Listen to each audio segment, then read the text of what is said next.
తప్ప నేను చేసిన ఏమైనా నాకు అర్థం కావట్లా. నవంబర్ 20 నుండి డిసెంబర్ 6 వరకు తెలంగాణలో చక్కగా లైవ్ ఇంటర్వ్యూలు ఇచ్చి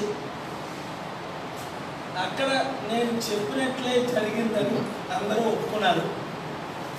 తెలుగుదేశం పార్టీ భూస్థాపితం అయిపోయింది, కాంగ్రెస్ పార్టీ భూస్థాపితం అయిపోయింది, టీజేఎస్ పాపం సిపిఐ సిపిఎంలు ఎలక్షన్లో 2008లో గెలుపు, 2014లో మెజార్టీతో గెలుపు, 2018 డిసెంబర్ 7 రిజల్ట్లో గెలుపు. మరలా ఇప్పుడు భయం పట్టుకుంటా ఎవరికైనా అందరూ ఓడిపోతారు, ప్రజాశాంతి పార్టీ గెలుస్తారని. అందులో తప్పే ఉంది. ప్రజాశాంతి పార్టీ గెలిస్తే ప్రజలకు అభివృద్ధి తప్ప మీడియా మిత్రులకు మంచి బిల్డింగ్లు కడతా ఉన్నాం, మీడియా ఓనర్స్కి మంచి ఆఫీసులు పెడతా అన్నా. మీడియా ఓనర్స్ అందరికీ నా కెపాసిటీ ఏంటో తెలుసు. నేను ఎంతమంది మిలియనీర్లు, ప్రెసిడెంట్లు, ప్రైమ్ మినిస్టర్లు హైదరాబాద్ తీసుకొచ్చానో 1989 నుండి ఈ మధ్య 2018 వరకు వీసాలు ఇచ్చినా ఇవ్వకపోయినా కొంతమందిని తీసుకొచ్చాను. ప్రెసిడెంట్లు, ప్రైమ్ మినిస్టర్లు మాత్రం తేలకపోయాం. కారణం, ఒక ప్రెసిడెంట్ రావాలి అంటే ఒక ముఖ్యమంత్రి రాష్ట్రానికి, ఒక ప్రధానమంత్రి దేశానికి ఇన్వైట్ చేయాలి. అందుకనే ముఖ్యమంత్రి గారు చంద్రబాబు నాయుడు గారు లెటర్ ఇస్తే ట్రంప్ గారిని ఏ విధంగా తీసుకురావాలి, విజయవాడ, వైజాగ్, తిరుపతి నేను తీసుకురాగలని చంద్రబాబు నాయుడు గారికి బాగా తెలుసు.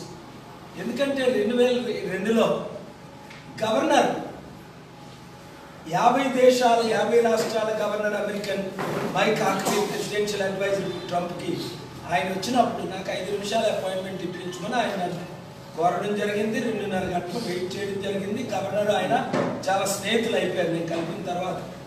బిల్ క్లింటన్ గారు చంద్రబాబు నాయుడు గారి దగ్గరికి నేను పంపడం, బిల్ గేట్స్ గారిని నేను పంపడం, ఇలాంటి కొన్ని వందల మందిని, పెద్దవారిని చిన్నవారిని నేను పంపడం మీ అందరికీ తెలిసిన విషయమే.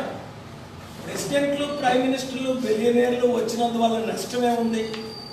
రాష్ట్రానికి, దేశానికి అభివృద్ధి తప్ప.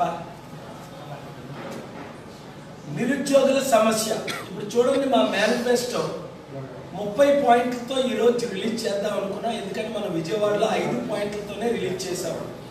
ఆ 5 పాయింట్లు ఒక నిమిషం చెప్పి, ఒక్కొక్క నిమిషం చెప్పినా 30 పాయింట్లు 30 నిమిషాలు లైవ్ రిక్వెస్ట్ చేసాం.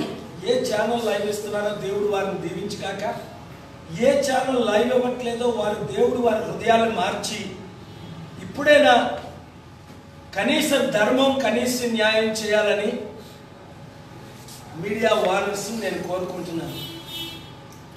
సెంట్రల్లో మన గవర్నమెంట్ రావడం ఖాయమని ఏ రోజు అహ్మద్ పటేల్, కపిల్ సిబాల్ వచ్చి నాతో కూర్చున్నారో డిసెంబర్ 25ని బాహ్యంగా ప్రెస్ మీట్లో కపిల్ సిబాల్ గారు ఎవరైతే ఇప్పుడు 14 పెద్ద పార్టీలకు నాయకులు, లాయరు నాయకులు, అది కాంగ్రెస్ పార్టీ రాహుల్ గాంధీ, సోనియా గాంధీ అవ్వచ్చు, లేదా మమతా బెనర్జీ, మాయావతి, అఖిలేష్ యాదవ్, స్టాలిన్, నితీష్ కుమార్, నితీష్ యాదవ్, లాలూ ప్రసాద్ యాదవ్, పెద్దలందరూ, శరద్ పవార్, శరద్ యాదవ్, వీళ్ళందరికీ ఒకే ఒక లాయరు, ఒకే ఒక లీడరు.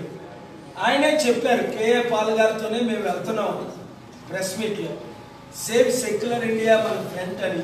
18 నెలలు ఆయన రాత్రి పగలు కష్టపడుతున్నారని.